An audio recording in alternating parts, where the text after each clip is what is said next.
ہمارے دو دشمن ہیں جو ہمیں جادہ مستقیم سے ہٹانے کے لیے دن رات کوشاں ہیں، ایک نفس اور دوسرا شیطان۔ نفس اور شیطان دونوں دشمن ہمیں راہ حق سے ہٹانے کے لیے دن رات جد و جہد میں ہیں اور ہمارے خلاف مساعی جد و جہد اور محنت کر رہے ہیں۔ ان میں جو نفس ہے وہ بڑا دشمن ہے یا شیطان بڑا دشمن ہے؟ عمومی طور پہ تو یہ کہا جاتا ہے کہ شیطان نے ہمیں ورغلا دیا، لیکن شیطان جب خود ورغلایا گیا، شیطان جب شیطان بنا تو اس وقت کوئی دوسرا شیطان تو نہیں تھا جس نے شیطان کو ورغلایا، وہ نفس تھا جو شیطان کو بھی شیطان بنا۔ نفس نے اندر سے سر اٹھا کے کہا تھا نا، آنا خیر منہ، میں بہتر ہوں، اور باقاعدہ دلیل کھڑی کر لی اس کے نفس نے، خلقتنی من نار وخلقتہ من طین، مجھے تو نے آگ سے پیدا کیا ہے، اسے تو نے مٹی سے پیدا کیا۔ مٹی افضل نہیں ہوتی، مفضول ہوتی ہے، اور آگ اٹھتی ہے اوپر کو جاتی ہے، یہ افضل ہے، لہٰذا افضل مفضول کو سجدہ کیسے کرے، میں سجدہ نہیں کروں گا۔ باقاعدہ اس کے نفس نے ایک دلیل تراشی۔ اللہ اگر چاہتا اس کی دلیل کے بخی و دھیڑ کے رکھ دیتا، لیکن اللہ تعالیٰ نے اس کی دلیل کا جواب دینے کی بجائے کہا جا میرے دربار سے نکل جا۔ اس نے کہا مالک مجھے مہلت دے دے، کہا جا قیامت تک تجھے مہلت۔ اللہ اکبر۔ تو اب شیطان کو شیطان بنانے والا نفس ہے جس نے اندر سے کھڑے ہو کے کہا انا خیر منہ، میں بہتر ہوں۔ اس میں نے شیطان کا بیڑا غرق کر دیا۔ انانیت اسے کہتے ہیں، انا خیر منہ، اس سے انانیت ہے، میں بہتر ہوں۔ ایک بزرگ تھے،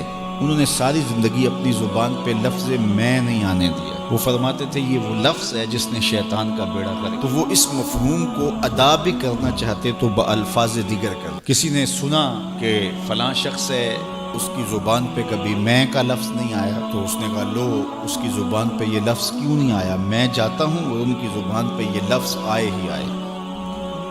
ہر شخص کی اپنی ترجیحات ہوتی ہے۔ ایک مہم پہ نکلا کہ ان کی زبان پہ لفظ میں لے کر آیا، گیا، حضرت بیٹھے تھے، حضرت ایک مسئلہ پوچھنے آیا، بیٹا پوچھئے۔ ہاں شیطان کو کس چیز نے برباد کیا تھا؟ حضرت اب تو بولیں گے نا کہ میں نے اس کا بیڑا غرق کیا تھا، کہوں گا جیسے بھی زبان پہ لفظ تو آ گیا۔ اور شیخ بھی بڑے سمجھدار تھے، سمجھ گئے اس کی نیت کے کھوٹ کو کہ یہ کیوں آیا ہے اور یہ مسئلہ کیوں پوچھ رہا ہے۔ ہر مسئلہ تفہیم کے لیے نہیں پوچھا جاتا، اس کے مقاصد اور بھی ہوتے ہیں، اور اہل اللہ کو اللہ نے وہ بصیرت دی ہوتی ہے جو سائل کے انداز سے سمجھتے ہیں کہ اس کے مقاصد۔ تو کہا حضرت پوچھنے آیا ہوں کہ شیطان کو کس چیز نے برباد کیا؟ حضرت فرمانے لگے نماز کا ٹائم ہو گیا، ابھی جماعت کھڑی ہونے والی ہے، نماز کے بعد اس پہ بات کر۔ خیر نماز ہوئی، سلام پھرا تو حضرت خود فرمانے لگے کسی نے پوچھا تھا کہ شیطان کو کس چیز نے برباد کیا، جواب دینا چاہ رہا ہوں، کس نے پوچھا تھا؟ جھٹ کھڑا ہو گیا میں نے۔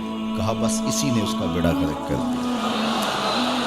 تو انانیت میں جو ہے یہ شیطان کو شیطان بنانے والی، نفس جس نے اندر سے سر اٹھایا اور کہا انا خیر منہ، میں بہتر ہوں، تو یہ شیطان کو شیطان بنانے والا نفس ہے۔ تو نفس شیطان سے بھی بڑا دشمن۔ اب ہمارے ساتھ دو بڑے دشمن لگے ہوئے، ایک شیطان اور دوسرا نفس، اور دونوں ہمارے باطن کو اجاڑنے کے لیے، ہمارے من کو بے چراغ کرنے کے لیے، ہمارے اندر کی روشنیاں بجھانے کے لیے دن رات کوشش۔ ایک تنہا ناتواں اکیلی جان، دو دشمنوں کے نرغے میں، اور دونوں دشمن بڑے تگڑے اور بہت طاقتور، اور ہر وقت ہمارے اوپر حملہ آور۔ الشیطان جاسم علی قلب ابن آدم فاذا ذکر اللہ خنس واذا غفل وسوس۔ حضرت نبی رحمت صلی اللہ علیہ وآلہ وسلم نے ارشاد فرمایا شیطان اولاد آدم کے دل پہ قبضہ جماتا ہے، اور جب بندہ غافل ہوتا ہے تو یہ وسوسے ڈالتا ہے، اور جب بندہ اللہ کا ذکر کرتا ہے تو یہ بھاگ جاتا ہے۔ تو شیطان وسوسہ اندازی کرتا ہے، باطن کو اجاڑتا ہے، من کو لوٹتا ہے۔ نفس اور شیطان دو